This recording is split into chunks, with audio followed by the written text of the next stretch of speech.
Donkey Kong Country was a technical marvel for gaming when it came out, pushing the SNES to the limits graphically and introducing new ways to think about platforming. A core component of the franchise has been its music, created by the one man himself, David Wise. Today we will be looking at the evolution of his music and the implementation of it in the games.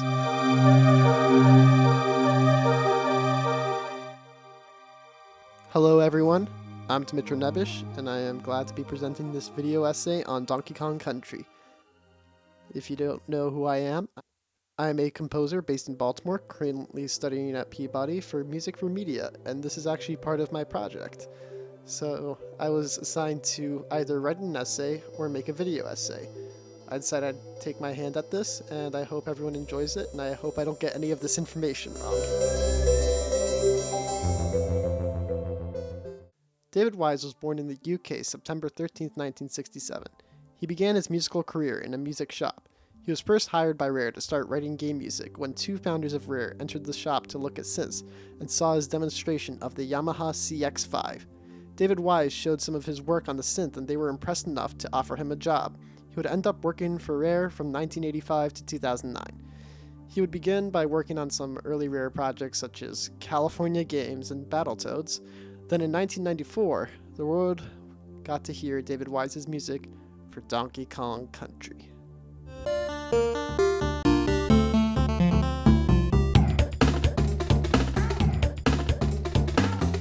The first music cue I want to analyze of his would be the very first level music the player hears after the catchy title. The first music cue is one that was made from 3 different pieces of music. David Wise wanted to create a track that moved the player forward to the jingle. The rhythms would need to fit perfectly with the type of platforming that was traversed. The interesting thing about this track is it's a bit clear that it was a very early one. Most avid video game nerds know of his great ambient pieces that I will touch on later, but what about this very first music cue? Well, to understand the reasoning of the composition, let's think about the restraints David Wise had. The SNES was a huge advancement forward for audio. It used a sampler for the first time ever and was able to play 8 audio tracks at once. The sounds loaded into the game would come from the cartridge itself, and the system would be able to load 64 kilobytes of sound. Common misconception is that the whole game could only use 64 kilobytes of sound memory, but that 64 kilobytes is actually the RAM, meaning that if you were a developer on the cartridge, you could load up a lot of different sounds and then have the game call different sound banks, but the sound banks could only be at a maximum 64 kilobytes. The way to get the music into the system physically was the hardest part. A composer or audio team would have to type in the music using hexadecimal code, meaning you would have to code the entire composition that you wrote. David Wise mentioned that this was a grueling process and it would take weeks to complete. He had to be the one to physically enter in all of the music. So in the first music cue that we hear, we have some dry waves showing off the limitations of the sound. Everything is dry and clunky, but yet it captures a great tune. The goal in the first section is just to move the player. I call this the percussion section. We hear this tom rhythm start. After a while, we then get more of the percussion coming in. The bongo comes in, eventually a hi-hat, and we're building this groove and we're building it up until eventually we get this bass. It's nice, strong, tries to tell us what key we are in, and then we get this sus-esque piano chords coming in with the bass, and we're confusing what key we're in. We're kind of just in this neutral zone until eventually the bass starts playing this classic jazz bass line, and then we have this great mixture and color of sound just blasting us. It's kind of like an adventure of building up like how much we have already accomplished in the first level. And then we start into the main groove because the player has finally gotten used to the game. Now it's time to play. We get this melody that's kind of played on a harpsichord-esque synth and just sounds so funky, and it's playing a call and response with the brass section, and it's beautiful. It's just amazing. And we're building all of this up and just keep going and going until we eventually get to this nice little drum solo. After that, we're hitting this kind of small, weird delay thing, and we enter the march section. This part is really weird, but just works so well. We have these nice dry drums with this woodblock being played on top, and this flute is calling us into the wild, calling us to adventure until the brassy synth chords come in, playing parallel fifths, which is Technically a big no-no in music theory, but you know what? It's okay, because we're having a good time here. And this piece it's just so beautiful, and it's capturing us into this world, creating that presence of this tricky platformer game.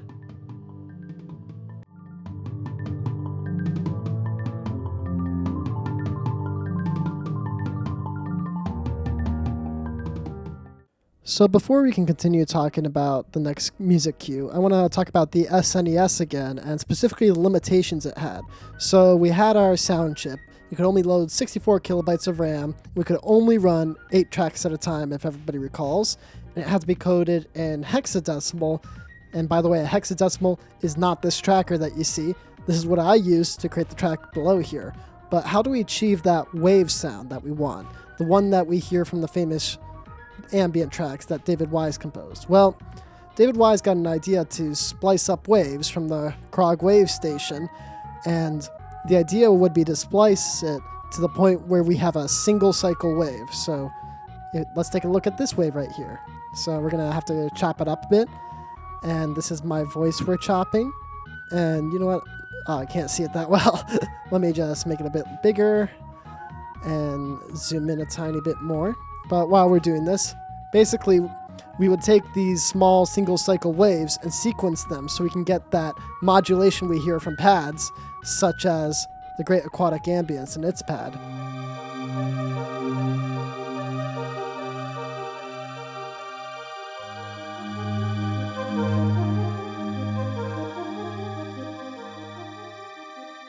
So what I have pulled up in front of me is a small transcription I made of the piece.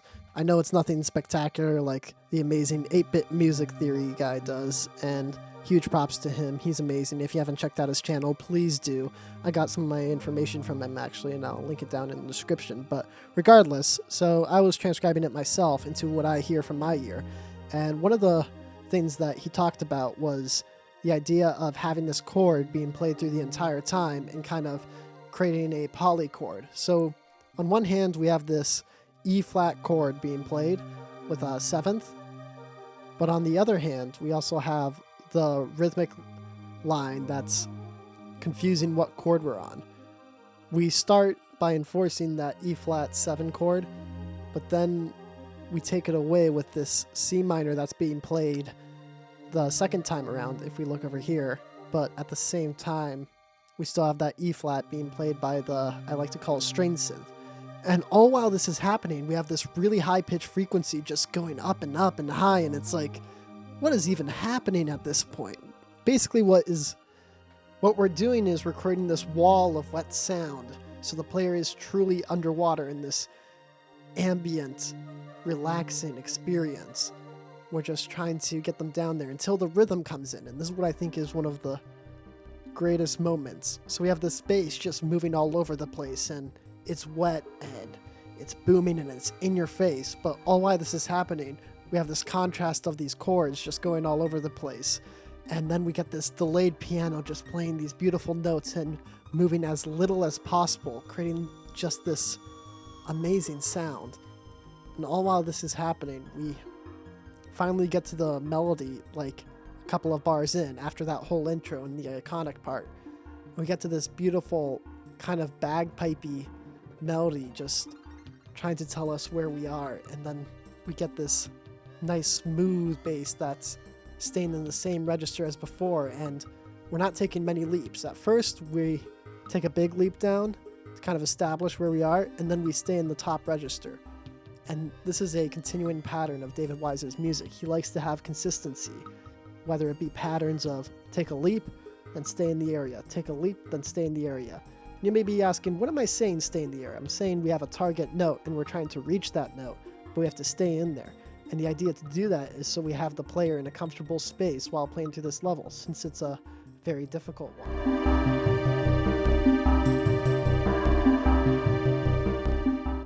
David Wise used Donkey Kong Country 1 kind of as an experimental way for his music. His music was still forming and evolving, much like most composers in their first project. So what would come next after a couple of years? Well, Rare decided to release the next great game, Donkey Kong Country 2.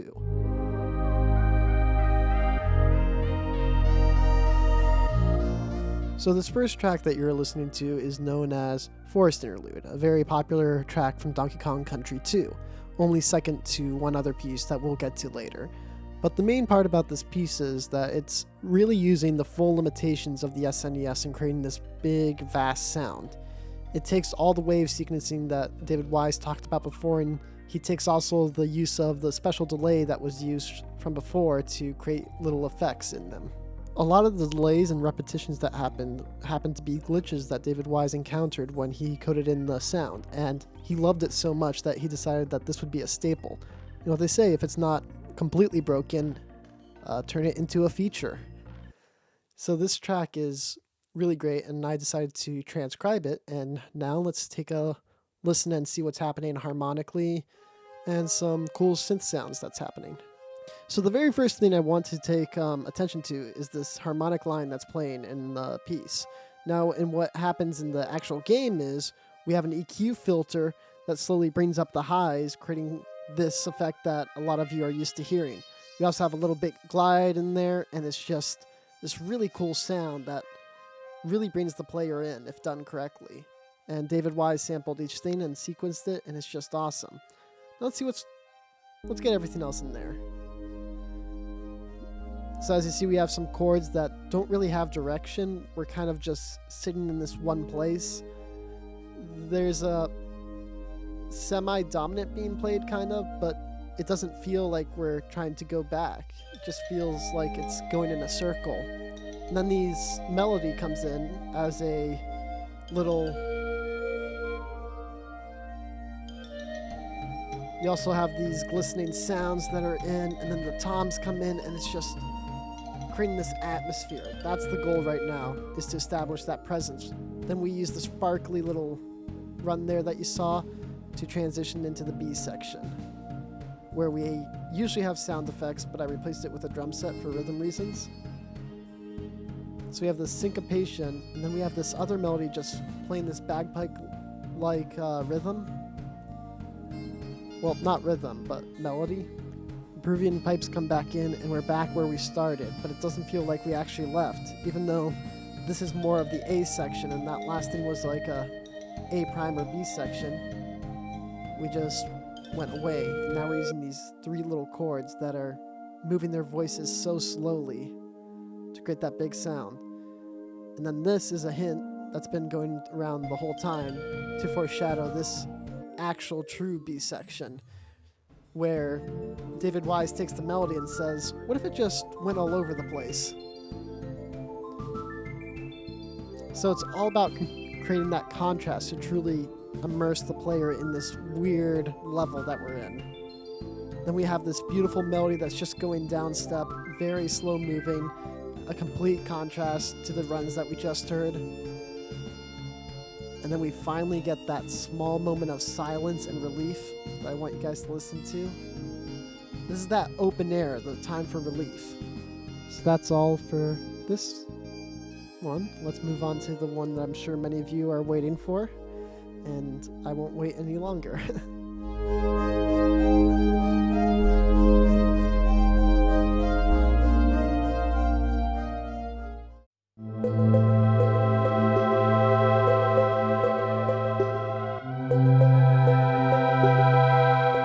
When talking about Donkey Kong Country music, something that always gets brought up is Stickerbrush Symphony and how amazing that piece of music is. People always talk about how they're going to remix it or create an orchestral version, and even some conversations about, have I ever heard the Smash Brothers versions? And a quick short answer to that, I have, and I don't like it. So, Stickerbrush Symphony, in my opinion, after analyzing it, the original SNES version is basically one of David Wise's finest pieces of work for the SNES era. He takes all the skills that he learned about learning how to sample things at a very precise precision and sequencing them to make these beautiful sounds, and he took them to another level. And harmonically, he took that harmonic line idea in Forest Interlude, and instead it seems like he was thinking, what if I just had it go through the entire piece? This one line plays through the entire piece, and it's crazy. All the chords, they don't really follow the harmonic line at all. They just do their own thing, but it sounds so good. And I think the best way to truly analyze this piece, to truly appreciate every little section and every little thing that happens in it, is breaking it apart once again. And yes, we're going to look at a mock-up. And I'm really excited because this is one of my favorite mock-ups I've ever done. So the first thing we really want to look at quickly is that harmonic line that plays all the time. You got it in your ear? Good. So next thing we're looking at is this high-pitched thing that's at the beginning. I just think it's really cool that David Wise just puts in this thing that rises in pitch and then adds in a little bit of color with these chords playing, all while this brass pad is just doing amazing. And then we get this bass. You know, it's just doing its own thing, completely different from everything else that we've heard so far. It's kind of a pulsing forward rhythm. Then we get this piano melody that's just sitting there, relaxing. And then we hear that little run from the forest interlude that we heard earlier. It's just beautiful. And then the trumpet comes in, kind of representing its own sound that it's trying to make. And it's making all these leaps, unlike the piano. And then a call and response with another instrument. It's just beautiful. It's like this weird mesh of all these noise. We keep climbing, the trumpet keeps leaping, and then eventually we hit my favorite section when the drums and percussion comes in. Alright, so this cymbal part is just absolutely crazy. I mean, look at that. It's doing its own like little groovy thing that's almost jazz-like but rock-like because it's steady and it's weird. And it feels natural with the piece. And then we get into the dance section, in my opinion. This piano is just playing a couple of notes to really get our bodies moving, and it's trying to push the player forward, but we're still relaxed in this headspace because that marimba part that's been playing the whole time is just keeping our head in there. We're being absorbed by the piece and the level. The call and response comes back with no changes whatsoever until we hit this beautiful, big, impactful moment. This part right here brings tears to my eyes every time. I think it's just amazing. And then we finally get to the resting point. I know that was a lot of information in such a little bit of time, but I wanted you guys to really feel the impact of this piece and the intensity it has while still being relaxing.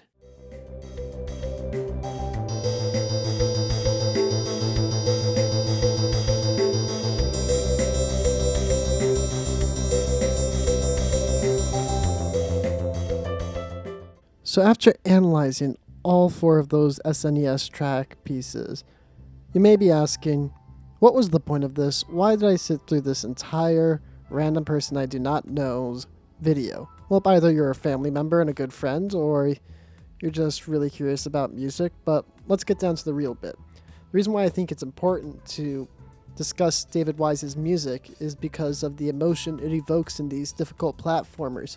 Often in platforming games, we have music that induce anxiety or try to give us panic attacks. I do forgive those games that try to get that epic action flow going because once you beat the level, it feels so rewarding.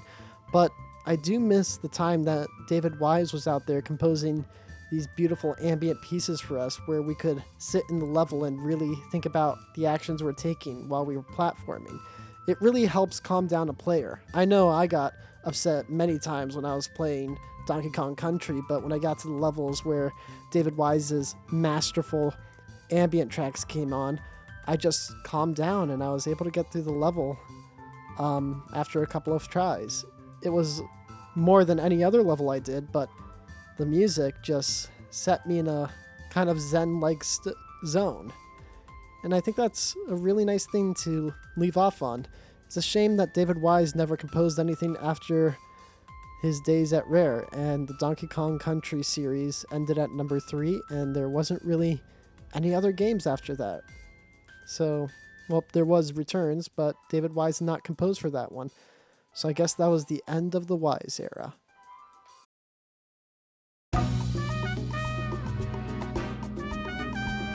In 2014, the most amazing thing happened. Donkey Kong Tropical Freeze was released for the Wii U, and with it We had the same team from Donkey Kong Returns. So, must be the same team, same composers, etc.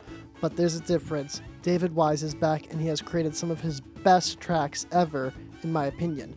Ones that even outshine the ones from the SNES era, which were also amazing. This game allowed David Wise to have no more limitations. This time he is at the true area where he can be as creative as he wants. He can have a huge orchestra, John Williams-esque, and do something crazy like that. And what everybody wants to know is, what kind of music will be in this game? That's what I was wondering. And now, we're going to start analyzing the very first track that I want to look at, which is none other than the masterful Seashore War.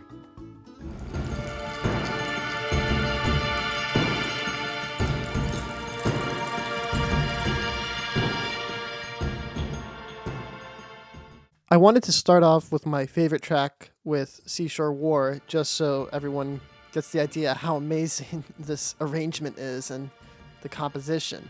So in the beginning, David Wise just uses these lush strings that just come in, moving so effortlessly and slowly through this chord change of a D minor to B flat to an F over A, and then to a sus4 to a C. So it's a basic chord progression, you could think of it that way, but the way that it just keeps adding instruments, it doesn't feel like it stays in that chord progression. That's what makes this piece shine, just adding on colors and colors on top of it. And it doesn't feel like a basic composition, it feels like something huge and complex, because that's what it is. The rhythms come in and the guitar plays this melodic line, just bouncing up and down, and then the marimba comes in, and it all just keeps stacking up until suddenly, bam!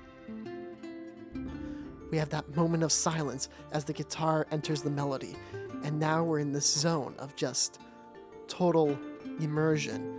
It's beautiful, it's majestic, and it perfectly captures this icy level.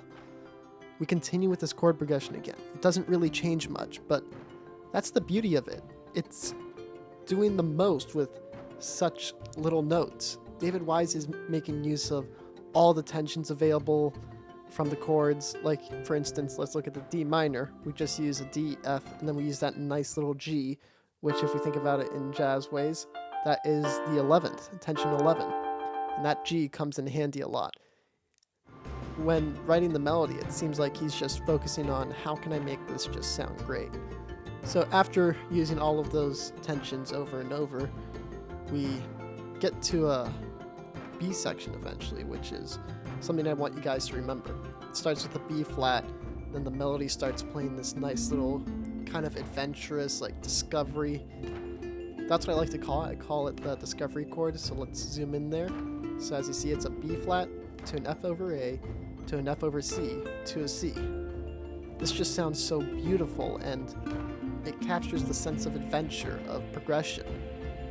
And you'll hear it a lot, trust me. And then we just end the piece and repeat it all over again. And our brain sees it as one big piece, but it's just looping over and over, and it's just so beautiful. There's so much I could say about this, but we've got to move on so I can make connections to it.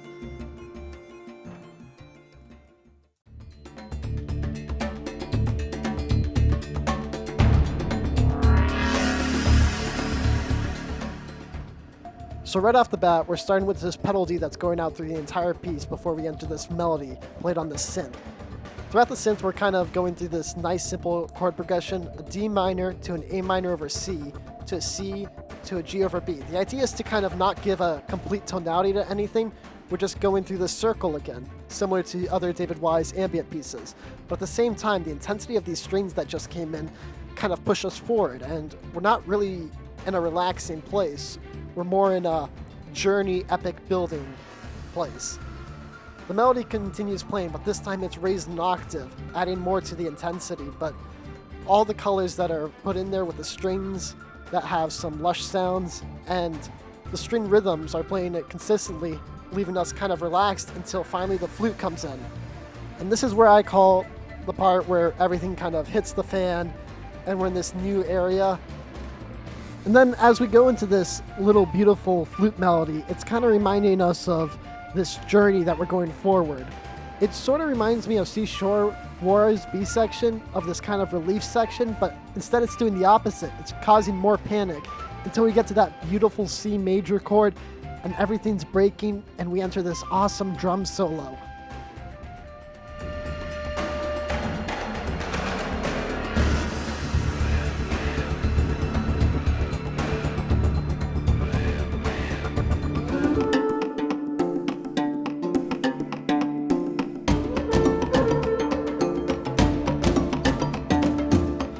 Canyon just blows my mind every time because of what is happening rhythmically.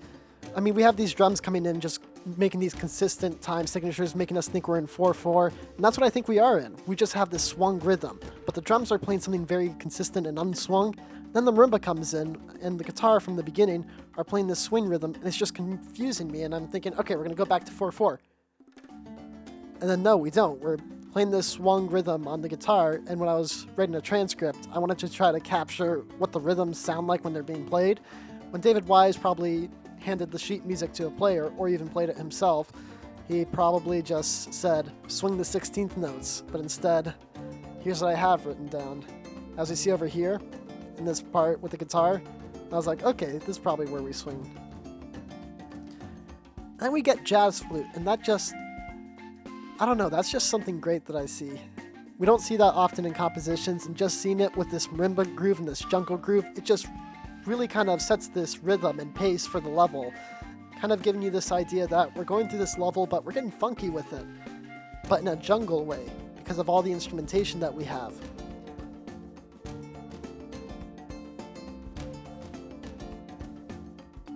Over here we have a little marimba solo, and I call this the funky part before we get back to the officially our favorite progression. But this right here is exact same as Seashore War. And it's just kind of giving this foreshadow of what's to come. The journey is going to keep on continuing. And I don't know if David Wise did this on purpose or not, but knowing the way he is and how much time and detail he thinks about music when it comes to thematically and rather than theoretically, he probably wanted the chord progressions to be the same for the B section to create the sense of continuation.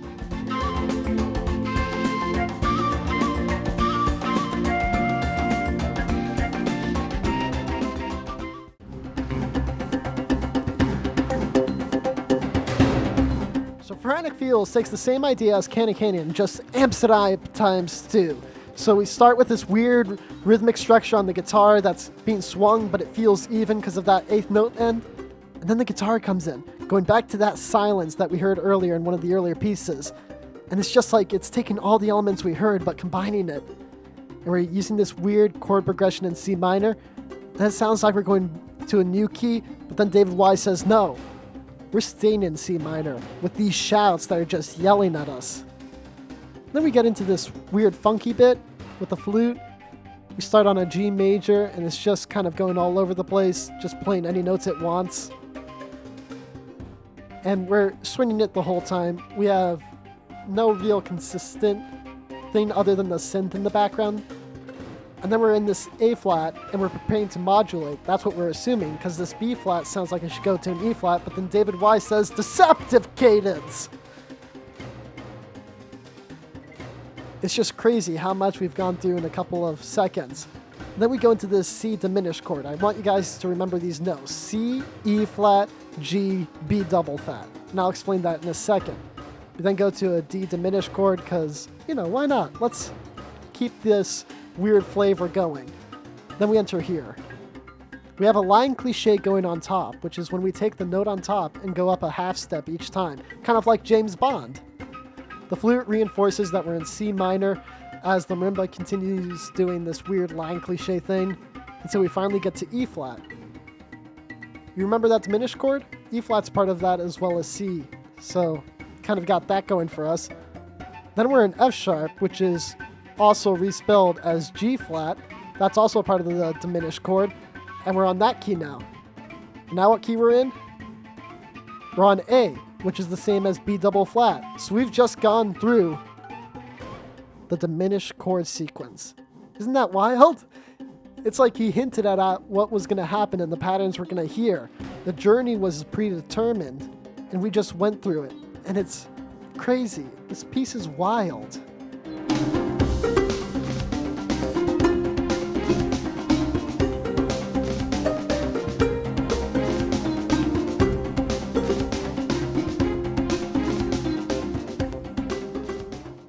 So a couple quick concluding thoughts I want to go through before we end this video is I actually want to talk about the implementation of the video game.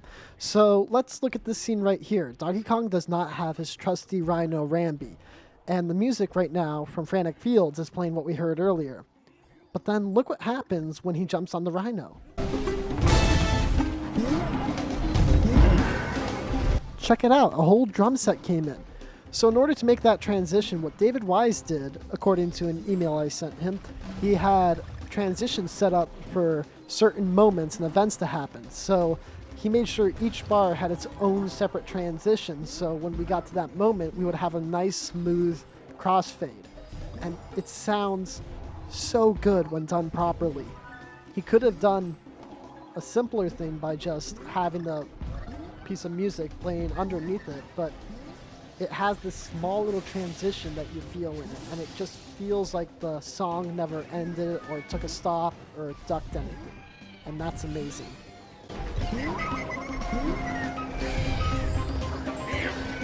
I wanted to show one more example of this, and we're going to take a look at the first level of the game.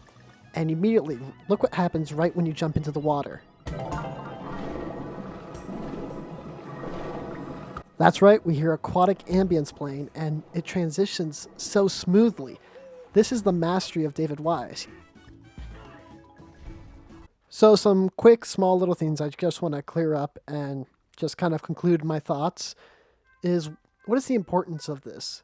What has David Wise done consistently across both games? He's making the most out of the least, and I think that's a really important phrase to think about when we compose, if you are a composer. Just taking the smallest amount of material or having limitations and just creating this huge sound. David Wise didn't see the SNES necessarily as a huge limitation. He saw it as something to find every little nook and cranny and create the biggest sound possible. Push technology to its limits. Maybe you don't need a huge orchestra or anything. Maybe sometimes all you need is just some really good sounds that fit a game perfectly, and with enough time and coding, you can have something beautiful and a non-linear music even. So I want to leave with that thought, and I want to thank everyone for watching this video. If you enjoyed it, good. If you have some comments to make, please do. I want to correct myself. I want to have the accurate information I have, and maybe we can discuss some stuff. I don't know. Thank you for watching this whole video. I know it was lengthy, and I know this is my first video essay, but it means a lot, and hope you have a good day. Bye.